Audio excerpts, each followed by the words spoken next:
Multi bagger share का शिकार। तो multibagger share stock market का एक ऐसा शेयर है जो कि इतने आसानी से किसी को दिखाई नहीं देता, और इसका शिकार भी तभी पॉसिबल है जब सब लोग सो रहे हों, यानी कि जब मीडिया और पब्लिक किसी और शेयर की तरफ को उनका ध्यान हो। लेकिन कभी कभी लोग इस शेयर के बजाय कुत्ते का शिकार कर लाते हैं, जो कि ज़्यादा प्रॉफिटेबल भी नहीं होता। रिस्क हालांकि उसमें उतना ही होता है, लेकिन हाथ में कुत्ता आता है। तो इसको पकड़ पाना तो छोड़ो, ये उल्टा आपका ही शिकार कर लेता है। तो शिकार करने को आए और शिकार हो बैठे, ये सॉन्ग जो है पुराने ज़माने का ये गाना है, और ऐसा लगता है कि ये गाना जो है मल्टी बैगर शेयर्स के लिए बना है। तो इतना रिस्क लेने के बावजूद भी सारे गांव वाले जो हैं वो मल्टी बैगर शेयर के पीछे ही पड़े रहते हैं, बिल्कुल लठ लेके उसी के पीछे पड़े रहते हैं, क्योंकि मल्टी बैगर शेयर्स में पैसा बहुत बनता है। तो ये तो बहुत सारी बातें हो गई अब मल्टी बैगर शेयर की, लेकिन एक्चुअल में मल्टी बैगर शेयर को पकड़ा कैसे जाए, तो उसके लिए कुछ टेक्निक्स हैं, और हम कैसे पहचान सकते हैं कि ये उस तरह का शेयर है, तो उसके बारे में आज हम डिटेल में डिस्कस करेंगे। तो सबसे पहले डिस्क्लेमर आप पढ़ लें और समझ लें कि ये वीडियो जो है वो एजुकेशनल पर्पस के लिए है। ये बिल्कुल भी इन्वेस्टमेंट एडवाइस नहीं है, और मैं कोई सेबी रजिस्टर्ड एडवाइज़र नहीं हूँ। तो जो मल्टी बैगर शेयर्स होते हैं वो नॉर्मली दो तरह के होते हैं, लॉन्ग टर्म मल्टी बैगर्स और शॉर्ट टर्म मल्टी बैगर्स। जैसा कि नाम से ही जाहिर है कि लॉन्ग टर्म मल्टी बैगर्स जो होते हैं वो लॉन्ग टर्म में पैसा बना करके देते हैं, और short term multi beggars short term में पैसा बना करके देते हैं। लेकिन लॉन्ग टर्म और शॉर्ट टर्म में आपको टैक्सेशन वाला जो लॉन्ग टर्म होता है और टैक्सेशन वाला जो शॉर्ट टर्म होता है उसके साथ इसको मिक्स नहीं करना है, क्योंकि टैक्सेशन वाला जो लॉन्ग टर्म होता है वो 1 साल से ज़्यादा वाला होता है, और 1 साल से कम में शॉर्ट टर्म माना जाता है टैक्सेशन के पर्पस में। लेकिन यहाँ पे उसकी बात नहीं हो रही है, यहाँ पे मल्टी बैगर की बात हो रही है कि मल्टी बैगर कितने टाइम में बनता है करके। तो सबसे पहले हम शुरुआत करते हैं लॉन्ग टर्म मल्टी बैगर्स से। तो जो लॉन्ग टर्म मल्टी बैगर्स होते हैं यूजुअली जो वो वेल्थ बनाते हैं वो 10 से 20 साल में बनाते हैं।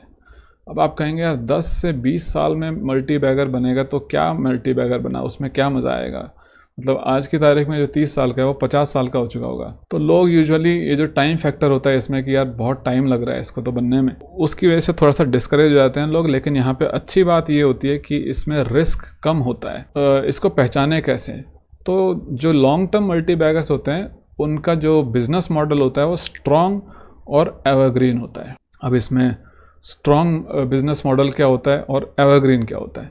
स्ट्रॉन्ग का मतलब है कि ऐसा बिजनेस मॉडल जिसका रेवेन्यू और प्रॉफिट्स लगातार बढ़ते जाएं, उसमें आप ईपीएस ग्रोथ देखेंगे, एक कांस्टेंट ईपीएस ग्रोथ आपको दिखाई देगी। लेकिन उसके साथ ही एक और चीज़ होती है, उसको बोलते हैं कैश जनरेशन। जो स्ट्रॉन्ग बिजनेस मॉडल्स होते हैं और वो लॉन्ग टर्म मल्टी बैगर्स बनते हैं, उनके यूजुअली जो बिज़नेस मॉडल होता है वो कैश थ्रो करता है, यानी कि वो कैश जनरेट करता है। आप कहेंगे कि अगर रेवेन्यू हो रहा है, प्रॉफिट्स हो रहे हैं तो कैश भी बनता ही होगा। ऐसा नहीं होता, प्रॉफिट्स का मतलब कैश नहीं होता। कुछ कंपनीज ऐसी होती हैं जो कि प्रॉफिट्स तो कर रही होती हैं बुक्स में, लेकिन वो कैश नहीं जनरेट कर रही होती हैं। वो कई बार क्रेडिट पर यानी कि उधारी पर सेल कर देती हैं, जिसकी वजह से प्रॉफिट तो शो करता है लेकिन वो बिज़नेस कैश थ्रो नहीं करता। दूसरी बात होगी एवरग्रीन बिजनेस मॉडल। एवरग्रीन का मतलब कि भैया सदाबहार है, कल भी था, आज भी है, आगे भी रहेगा। ऐसा कौन सा मॉडल हो सकता है? ज़्यादातर कंज्यूमर कंपनीज़ जैसे कि चाय की कंपनीज़, नमक की कंपनीज़, तेल की कंपनीज़, साबुन की, शैम्पू की, ये जो बिज़नेस मॉडल्स होते हैं वो एवरग्रीन होते हैं, वो कभी ख़त्म नहीं होने वाले। ऑन द कंट्रेरी कुछ ऐसे बिज़नेस होते हैं जो आज हैं लेकिन कल नहीं होंगे। आपको एक एग्जांपल देता हूँ। अगर आपकी एज 30-40 ईयर्स के ऊपर है तो आपको याद होगा कि एक पेजर करके कम्युनिकेशन डिवाइस आता था जो कि कुछ सालों तक चला। उसमें हम मैसेजेस टाइप करके भेजते थे। उसके बाद कहाँ गया ये पूरा ये प्रोडक्ट, कहाँ गया, उसको बनाने वाले कहाँ गए, सब कुछ अता पता लापता है सबका। और उसके अलावा एक एलपीजी के जो सिलेंडर्स होते हैं, एलपीजी के सिलेंडर्स आज तो हैं लेकिन वो कल होंगे या नहीं होंगे उसका पता नहीं, क्योंकि पॉसिबिलिटी है कि जो गैस पाइपलाइंस होंगी वो एलपीजी सिलेंडर को रिप्लेस कर देंगी। तो जो कंपनियां एलपीजी सिलेंडर्स बना रही हैं उनका क्या होगा? तो वो एवरग्रीन बिजनेस मॉडल नहीं लगते। तो लेकिन जो लॉन्ग टर्म मल्टी बैगर्स होंगे वो यूजुअली स्ट्रॉन्ग बिजनेस मॉडल होगा, कैश जनरेट कर रहे होंगे और उनका जो बिजनेस है वो हमेशा चलता रहेगा। उनको कोई एआई नहीं ख़त्म कर सकता, कोई उसको ख़त्म नहीं कर सकता। उसके बाद लॉन्ग टर्म मल्टी बैगर्स में एक और खासियत होती है कि उनका जो ईपीएस ग्रोथ है वो एक सस्टेन्ड तरीके से चलता है, उसमें ज़्यादा फ्लक्चुएशंस नहीं होती हैं। नॉर्मली उनका जो ईपीएस है वो ऊपर की तरफ को ग्रो करता रहेगा। और ईपीएस ग्रोथ बहुत इंपॉर्टेंट होती है किसी भी इन्वेस्टर के लिए, क्योंकि इन्वेस्टर को मतलब होता है शेयर प्राइस से, और शेयर प्राइस का एक इम्पॉर्टेंट कंपोनेंट जो होता है वो होता है ईपीएस। शेयर प्राइस का फॉर्मूला होता है पीई इंटू ईपीएस।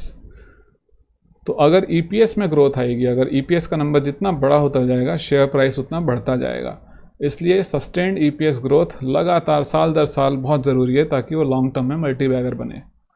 दूसरी बात है सीएजीआर। सीएजीआर वाली जो चीज़ है बहुत ही इंपॉर्टेंट है, एक मैजिक इंग्रेडिएंट भी बोल सकते हैं इन दोनों चीज़ों को, ईपीएस को और सीएजीआर को। सीएजीआर के बारे में बात करते हैं। सीएजीआर मतलब कि जब आप अगर 100 रुपया इन्वेस्ट करते हैं स्टॉक मार्केट में, तो आप समझ लो आपने 10% उसमें रिटर्न कमाया, तो अब आपका टोटल जो पैसा हो गया, जो आपकी टोटल पूंजी हो गई है वो हो गई है 100 रुपया प्लस 10 रुपया इंटरेस्ट, टोटल हो गए 110 रुपये।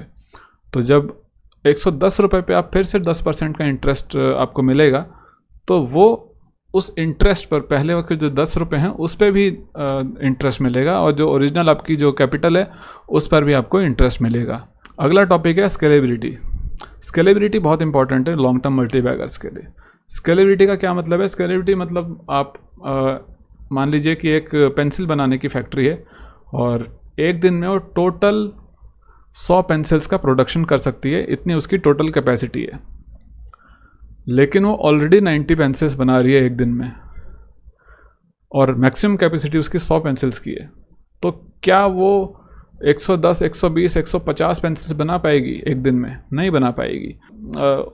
उसकी जो कैपेसिटी है वो बड़ी लिमिटेड है, जो कि एक बॉटल नेक का काम करेगी और उसका बिजनेस आगे बढ़ नहीं पाएगा, और स्केलेबिलिटी का एक इशू बहुत बड़ा हो जाएगा वहाँ पर। अगला जो इम्पॉर्टेंट चीज़ है वो है कि फंडामेंटल्स बहुत ज़रूरी हैं लॉन्ग टर्म मल्टी बैगर्स के लिए। फंडामेंटल्स का मतलब है उस कंपनी के जो शेयर होल्डर्स हैं उनको कितना आरओई मिल रहा है, आरओसीई कितना है, रेवेन्यू ग्रोथ कितनी है। तो ये सब चीज़ें बहुत इंपॉर्टेंट होती हैं। डेट कितना है कंपनी के ऊपर। तो यहाँ पर क्योंकि ये लंबी रेस के घोड़े होते हैं अक्सर ये, तो ज़रूरी है कि इन लंबी रेस के घोड़ों के लिए अच्छी क्वालिटी का चना मिले इनको, और जिस भी जगह पर इनको रखा जाए जो अस्तबल हो वहाँ पर अच्छी फैसिलिटीज़ हों। तो जो लॉन्ग टर्म के मल्टी बैगर्स हैं उनके फंडामेंटल्स बहुत अच्छे होने चाहिए। कौन से हैं इस तरह के एग्जांपल्स? उसमें है एशियन पेंट्स, टाटा टी जिसको टाटा कंज्यूमर भी बोलते हैं, इन्फोसिस, टीसीएस और बजाज फाइनेंस। ये कोई रिकमेंडेशन नहीं है, ये सिर्फ एग्जाम्पल के लिए हैं। तो अब बात करते हैं शॉर्ट टर्म मल्टी बैगर्स की।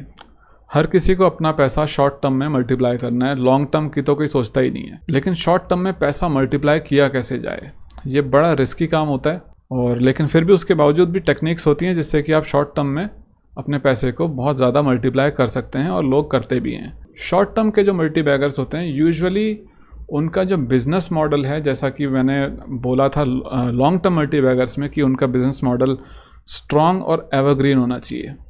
लेकिन जो शॉर्ट टर्म के मल्टी बैगर्स होंगे उनमें ज़रूरी नहीं है कि उनका बिज़नेस मॉडल स्ट्रॉन्ग हो, और उनमें ज़रूरी नहीं है कि वो एवरग्रीन भी हो। वो आज है कल नहीं भी हो सकता। तो बेसिकली इनका जो बिज़नेस मॉडल होता है, जो शॉर्ट टर्म के मल्टी बैगर्स होते हैं, यूजुअली इनका जो बिज़नेस मॉडल होगा वो होपफुल होगा, वो होप के सहारे टिका हुआ है। आप पूछेंगे कि कौन सी ऐसी कंपनीज़ हैं, तो जो न्यू एज टेक कंपनीज़ जिनको बोलते हैं, उनका जो बिज़नेस मॉडल है वो एक होपफुल बिज़नेस मॉडल है। अभी वो नए शुरू हुए हैं और सबको बस होप है उनसे कि ये शायद लॉन्ग टर्म में भी चलेंगे।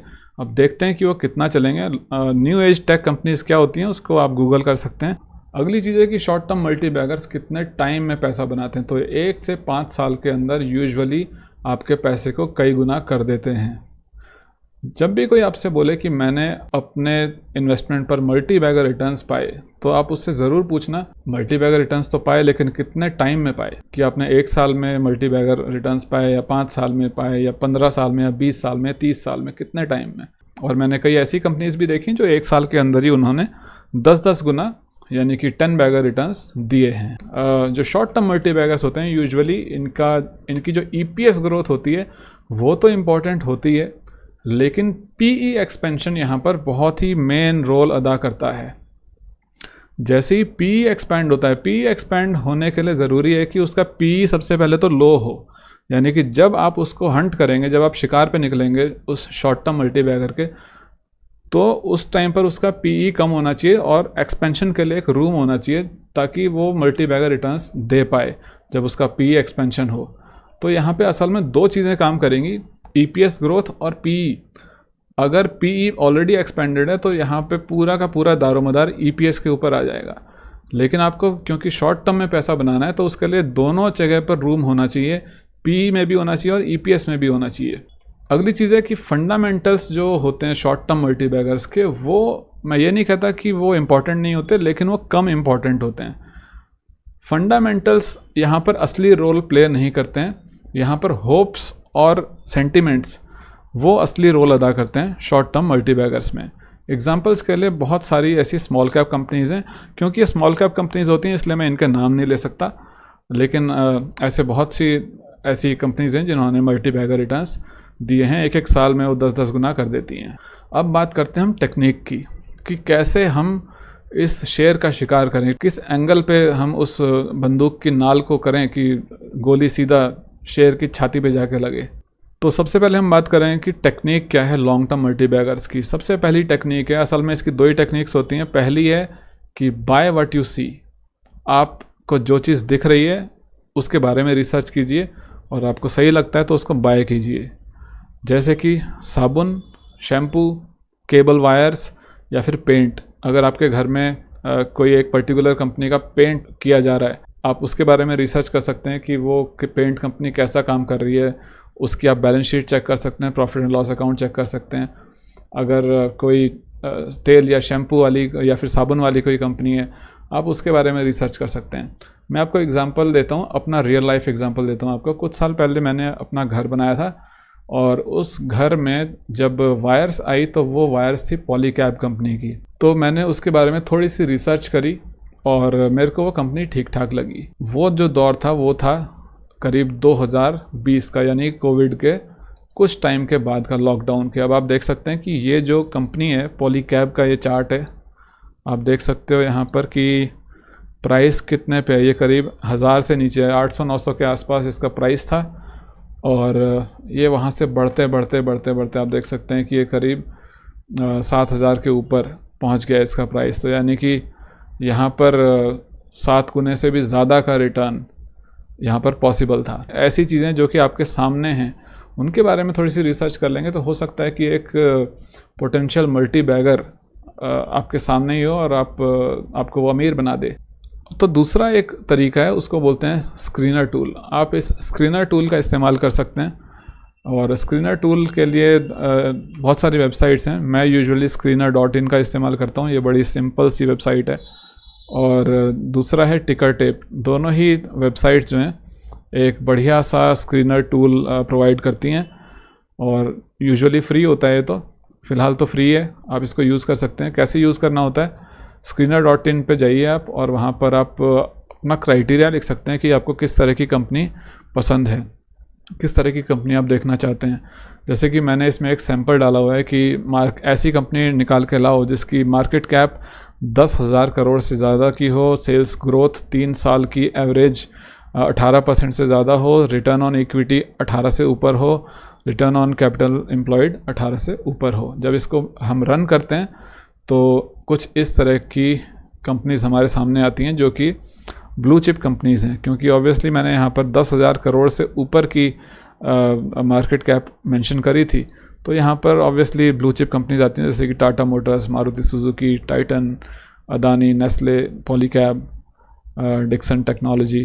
तो ये ऐसी कंपनीज़ हैं जो कि मेरे ख्याल से अगले 100 साल तक भी इनको कहीं नहीं जाना, ये यहीं पर ही अपना बिजनेस कर रही होंगी। तो स्क्रीनर टूल के थ्रू भी आप अपना रिसर्च वर्क कर सकते हैं। मान लीजिए कि आप 10 लाख रुपया लगाते हैं long term multibagger stocks के ऊपर और आपको 15 साल के लिए इस इन्वेस्टमेंट को करना है और एक्सपेक्टेड रेट ऑफ रिटर्न 15% तो मिल ही जाता है जो लॉन्ग टर्म मल्टी बैगर्स होते हैं। तो उस हिसाब से आपका जो पैसा है वो करीब 80 लाख रुपये से ज़्यादा होगा। तो ये जो लॉन्ग टर्म मल्टी बैगर्स हैं, एक तो इनमें रिस्क कम होता है, दूसरा इनमें अच्छा खासा आपको रिटर्न मिल जाता है। अब बात करते हैं शॉर्ट टर्म मल्टी बैगर्स को कैसे पकड़ा जाए, तरीका क्या है। सबको यही जानना है कि ये तरीका है क्या, लेकिन यहाँ पर एक समस्या है कि हर कोई ये कहता है कि यार मेरा जो पैसा है ना वो बहुत हार्ड अर्नड है और मैं रिस्क नहीं ले सकता अपने पैसे के साथ। तो ये जो टेक्निक है शॉर्ट टर्म में पैसा कमाने की, ये चिकन हार्टेड इन्वेस्टर्स के लिए नहीं है बिल्कुल भी। इसमें बात बुरा मानने की नहीं है, ये एक रियलिटी है कि ये टेक्निक उन लोगों के लिए नहीं है जिनका हार्ट थोड़ा सा वीक है, जो कि थोड़ा सा जल्दी डर जाते हैं। अगर उनका पैसा थोड़ा सा कम हो जाए, 10%, 15%, 20% अगर कम हो जाए तो उनको रात को नींद नहीं आती है, तो फिर ये टेक्निक उन लोगों के लिए बिल्कुल नहीं है। तो अब बात करते हैं इस टेक्निक की कि ये टेक्निक है कौन सी। तो ये टेक्निक यूजुअली अनयूजुअल होती है, यानी कि बहुत सारे लोग इस टेक्निक को सुनने के बाद अपनी असहमति भी दर्ज करेंगे। Small cap city is the home but also the graveyard of short term multibagger stocks. यानी कि आपको जो short term multibagger stocks हैं ना, वो आपको कभी भी लार्ज कैप में मुश्किल से ही मिलेंगे। अगर आपको पैसा शॉर्ट टर्म में फटाफट से बनाना है तो आपको स्मॉल कैप की तरफ को रुख करना ही पड़ेगा। लेकिन यहाँ पर बहुत ज़्यादा रिस्क है, ये आपके पैसे को मल्टीप्लाई भी कर सकती हैं और आपके पैसे की ग्रेवयार्ड भी बना सकती हैं। तो शॉर्ट टर्म में पैसा बनाने के लिए सबसे पहला क्राइटेरिया है कि आपको एक लॉस मेकिंग कंपनी पकड़नी है जो कि स्मॉल कैप हो। अब यहाँ पर लोग लॉस मेकिंग कंपनी को सुनते ही घबरा जाएंगे और एकदम से डिसलाइक का बटन दबाएंगे। लेकिन जो 2, 3, 4 क्राइटेरियाज़ हैं, वो चारों को जब आप जोड़ोगे उसके बाद आपको चीज़ समझ में आएगी कि असल में यहाँ पर बात क्या हो रही है। तो सबसे पहले आपको स्मॉल कैप्स कंपनी पकड़नी है, लॉस मेकिंग होनी चाहिए। तो अगला क्राइटेरिया है कि स्टॉक प्राइस जो है उस small cap loss making company का वो मल्टी ईयर लो पर होना चाहिए। मल्टी ईयर लो का मतलब 6 महीने या साल या 2 साल नहीं है। मल्टी ईयर लो का मतलब है एटलीस्ट 5 से 10 साल के लो पर होना चाहिए उस कंपनी का स्टॉक प्राइस। और तीसरा क्राइटेरिया है कि there should be some spark of change that may change the destiny of that company. यानी कि कुछ ऐसा होना चाहिए उस कंपनी में जो कि उस कंपनी का पूरा जो उसका फ्यूचर है वो बदल के रख दे। एग्जाम्पल के लिए उस कंपनी में हो सकता है कि मैनेजमेंट चेंज हो जाए, या फिर वो कोई ऐसा क्रांतिकारी प्रोडक्ट लेकर के आ जाए जो कि उस कंपनी की पूरी तरह से किस्मत ही बदल कर रख दे। ये हो गया तीसरा क्राइटेरिया। अब जो चौथा क्राइटेरिया है वो बहुत ही इंपॉर्टेंट है, भले ही ऑप्शनल है लेकिन बहुत इंपॉर्टेंट है कि ये जो स्टॉक आप देख रहे हैं ना, वो एक पोटेंशियल सेक्टर लीडर होना चाहिए। अब आप बोलेंगे कि स्मॉल कैप है तो वो पोटेंशियल सेक्टर लीडर कैसे हो सकता है? सेक्टर लीडर तो कोई बड़ी कंपनी का ही होगा ना। तो ऐसा नहीं है। अगर आप कुछ रिसर्च करेंगे, थोड़ी बहुत रिसर्च करके आपको ऐसे बहुत से स्टॉक्स मिल जाएंगे जो कि हैं तो स्मॉल कैप्स, लेकिन वो अपने सेक्टर के लीडर हैं। अब मैं उन कंपनीज़ के नाम नहीं ले सकता, लेकिन ऐसे स्मॉल कैप्स बिल्कुल अवेलेबल हैं। आपके पास एक स्मॉल इन्वेस्टर के तौर पर आपके पास कोई मैनेजमेंट की एक्सेस नहीं होगी, ना ही आप किसी की फैक्ट्री विजिट करेंगे, ना आप किसी की मैनेजमेंट से आप डायरेक्ट जा करके बात करेंगे। लेकिन आप कॉन कॉल्स ज्वाइन कर सकते हैं, उनकी एनुअल रिपोर्ट्स चेक कर सकते हैं, रीड कर सकते हैं। और सबसे ज़्यादा जो चीज़ इम्पॉर्टेंट है वो है नेवर हंट अलोन। कभी भी अकेले शिकार पे मत निकलो। अकेले शिकार पे मत निकलो का मतलब ये है कि कोई ऐसी कंपनी का स्टॉक आप ख़रीद लें जहाँ पर कि कोई और बड़ा इन्वेस्टर इन्वेस्टेड ही नहीं है, आप अकेले ही हो वहाँ पर।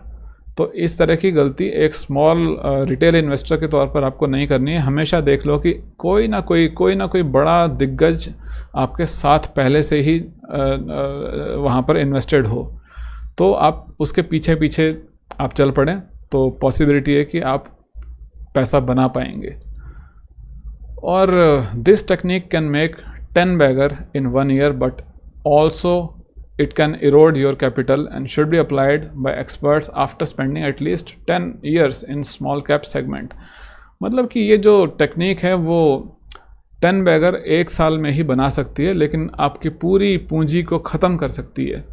और ये जो टेक्निक है वो एक्सपर्ट्स को ही अप्लाई करनी चाहिए, या फिर आपको अगर स्मॉल कैप सेगमेंट में 10 साल हो चुके हैं कम से कम, तब आपको ये टेक्निक अप्लाई करनी चाहिए। तो आज की वीडियो बस इतनी ही। इसमें हमने डिस्कस किया कि शॉर्ट टर्म मल्टी बैगर और लॉन्ग टर्म मल्टी बैगर्स कैसे होते हैं और किस तरह से हम उनको हंट कर सकते हैं। आपको ये वीडियो कैसी लगी मुझे ज़रूर बताएं। Thank you very much.